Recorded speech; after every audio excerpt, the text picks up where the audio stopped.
வரவு செலவு திட்டத்தினால் நாட்டில் உள்ள அனைத்து துறைகளிலும் தளம்பல் நிலை ஏற்பட்டுள்ளதாக ஐக்கிய தேசிய கட்சியின் பாராளுமன்ற உறுப்பினர் புத்திக பத்திரன தெரிவித்துள்ளார். மாத்தறையில் இன்று இடம்பெற்ற நிகழ்வொன்றிலேயே அவர் இதனை குறிப்பிட்டுள்ளார். பொதுநலவாய அரசு தலைவர்கள் மாநாட்டினூடாக கிடைத்த பிரதிபலன்களை இன்னும் சில நாட்களில் உங்களால் அனுபவிக்கக்கூடியதாக இருக்கும். பொருட்களின் விலை அதிகரிக்கும் போதுதான் பொதுநலவாய அரசு தலைவர்கள் மாநாட்டின் பிரதிபலிப்பை உணர முடியும். அதனால் இன்னும் சில நாட்களில் பொருட்களின் விலை அதிகரிக்கும் போது அதனை அறியக்கூடியதாக இருக்கும். வரவு செலவு திட்டத்தினால் முழு நாட்டில் உள்ள அனைத்து துறைகளும் தளம்பல் கண்டுள்ளன. மாத்தறை துடாவ பிரதேசத்தில் முறை நிறை பிள்ளைகளுக்கு போஷாக்கு உணவுகளை வழங்கும் நிகழ்விலேயே இதனை தெரிவித்தார்.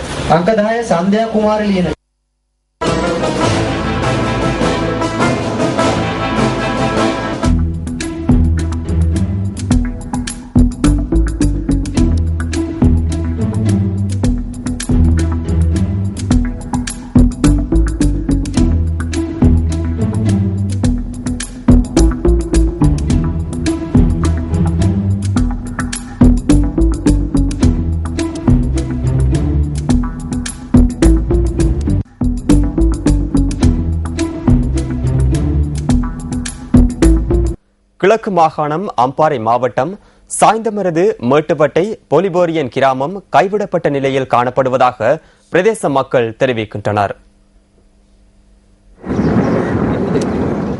சுனாமியினால் பாதிக்கப்பட்ட மக்கள் மீள்குடியேற்ற கிராமமே சாய்ந்தமருது மேட்டுவட்டை பொலிவேரியன் வீட்டு திட்டம். 425 குடும்பங்கள் வசிக்கும் இந்த கிராமம் கைவிடப்பட்ட நிலைமையில் காணப்படுகிறது. இந்த கிராமத்தில் உள்ள வடிகான்கள் உரிய முறையில் அமைக்கப்படாமையினால் மக்கள் பல்வேறு அசௌகரியங்களுக்கு முகம் கொடுப்பதாக தெரிவிக்கின்றனர். இங்கு நுளம்பு தொல்லைகள் ஏற்பட்டுள்ளதுடன் டெங்கு போன்ற உயிர்கொல்லும் நோய் ஏற்படும் அபாயங்களும் உள்ளதாக மக்கள் குறிப்பிடுகின்றனர்.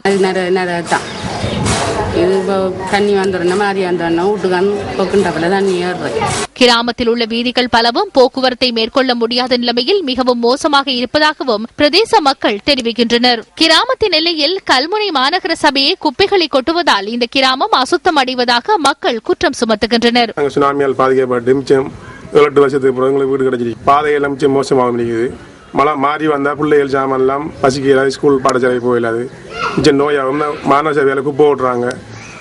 அதால மிச்சம் தொல்லையாரி, கொசு தொல்லையாரி. அதால சிறு பிள்ளைகள் இருக்கும், பெரிய வயது வரை மிச்சம் இந்த தொற்று நோய் வருது. கிராமத்தை சுத்தமாகவும் சுகாதாரமாகவும் வைத்திருப்பதற்கு சம்பந்தப்பட்டவர்கள் உரிய வகையில் நடவடிக்கை எடுக்க வேண்டும் என்று கோரிக்கை விடுக்கின்றனர் சாய்ந்தமருது மேட்டுவட்டை கிராம மக்கள். உங்கள் வாழ்க்கை எங்கள் செய்தி. வி விருதுக்காக பரிந்துரைக்கப்பட்டுள்ள மற்றொரு சமூக தொண்டர் தொடர்பிலான தகவல்கள் அடுத்து.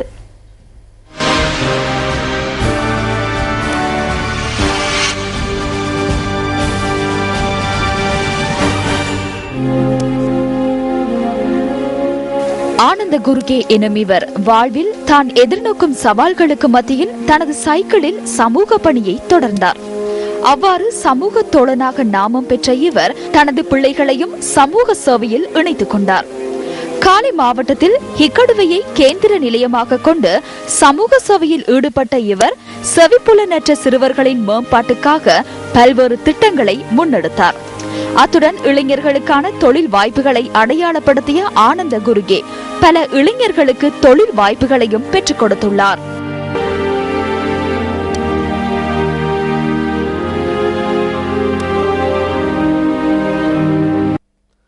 ஐக்கிய தேசிய கட்சி தலைமைத்துவ சபையின் தலைவர் கரு ஜெயசூரிய இன்று ஊடகவியலாளர் சந்திப்பொன்றை ஏற்பாடு செய்திருந்தார்.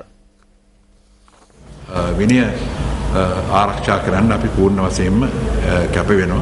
ඒ වගේම පක්ෂය ප්‍රසිද්ධිය විවේචනය කිරීම අපි දකින්නේ ஒழுக்கத்தை பாதுகாப்பதற்காக நாம் முழுமையாக அர்ப்பணிப்பு செய்வோம். அத்தோடு கட்சியை பகிரங்கமாக விமர்சிப்பதை நாம் ஒழுக்க மீறலாகவே கருதுகின்றோம். அத்தோடு எமது குழு கட்சிக்கு புத்துயிர் அளிப்பதற்காக 100 நாள் துரித திட்டம் ஒன்றை ஆரம்பித்துள்ளோம். இன்று ஐக்கிய தேசிய கட்சிக்குள் மலர்ச்சி ஏற்பட்டு வருகின்றது. அத்தோடு இந்த ஒற்றுமையால் எமது ஆதரவாளர்கள் மத்தியில் பாரிய எதிர்பார்ப்புகள் உருவாகியுள்ளன.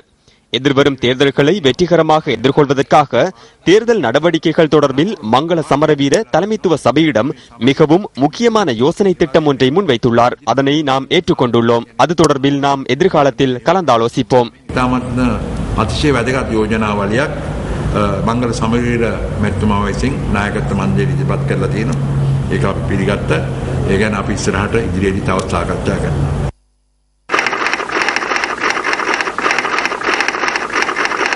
100 நாள் திட்டத்தின் முதலாவது நடவடிக்கையூடாக சுதந்திரத்தின் மீது தாக்குதல் நடத்துவதாக இருந்தால் எதிர்காலத்தில் எதனை எதிர்பார்க்க வேண்டும்? மாற்று கருத்துக்களை ஒடுக்கியே ஒழுக்கம் பாதுகாக்கப்படும் என்றால் எதிர்காலத்தில் மக்கள் எதனை எதிர்பார்க்க வேண்டும்?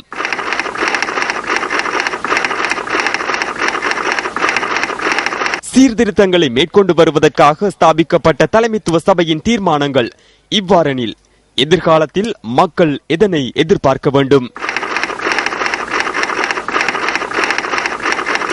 சிலர் சில சந்தர்ப்பங்களில் ஏமாறலாம், அனைவரும் சில வேளைகளில் ஏமாறலாம். எனினும் அனைவரையும் அனைத்து சந்தர்ப்பங்களிலும் ஏமாற்ற முடியாது.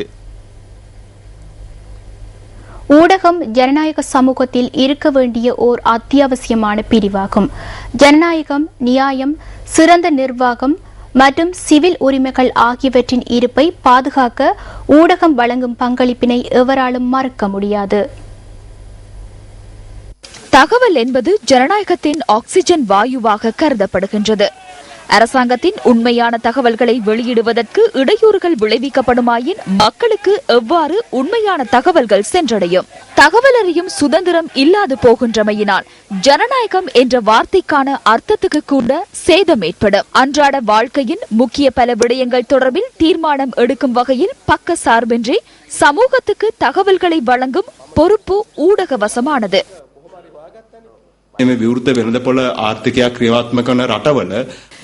திறந்த பொருளாதார கொள்கையை கொண்ட நாடுகளில் குறிப்பாக ஊழல் மோசடி சம்பவங்கள் அதிகளவில் இடம்பெறுகின்றன. இந்த சம்பவங்கள் தொடர்பில் அதிகளவில் மக்கள் அறிவதில்லை. எனவே இவை குறித்து விரிவாக ஆராய்ந்து மக்களுக்கு செய்தி வழங்குவது ஊடகங்களின் பொறுப்பாகும்.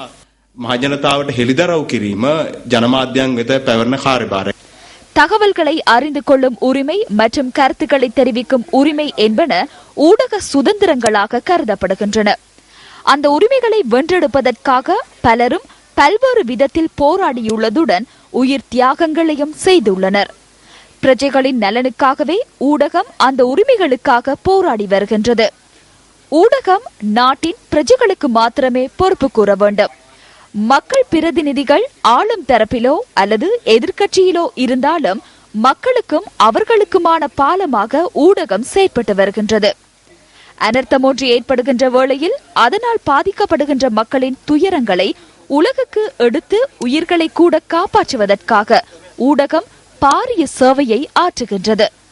சமூகத்தின் ஜனநாயக உரிமை தொடர்பில் பிழையான எண்ணம் கொண்டுள்ள ஒரு சில தரப்பினர் தமக்கு தேவையான நேரத்தில் சாதகமான முறையில் ஊடகங்களை பயன்படுத்துவதுடன் தமக்கு பாதிப்பு ஏற்படுத்தும் வேளையில் ஊடகங்களை பழிவாங்கவும் துடிக்கின்றனர்.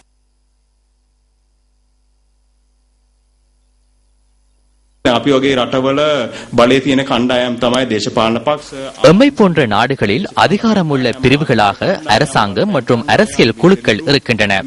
அதே போன்று சமய குழுக்கள், ராணுவம் என்பனவும் அதில் அடங்குகின்றன. சிலவேளை இவர்கள் தமது அதிகாரத்தை ஊடகங்களை நிர்வகிப்பதற்காக பயன்படுத்த முடியும். இவ்வாறான அதிகாரமிக்க பிரிவுகள் இருந்து சுதந்திரமாக செயற்பட முடியுமான சூழல் உருவாகினால் மாத்திரமே ஊடகங்களால் தமது பொறுப்புகளை உரிய முறையில் நிறைவேற்ற முடியும்.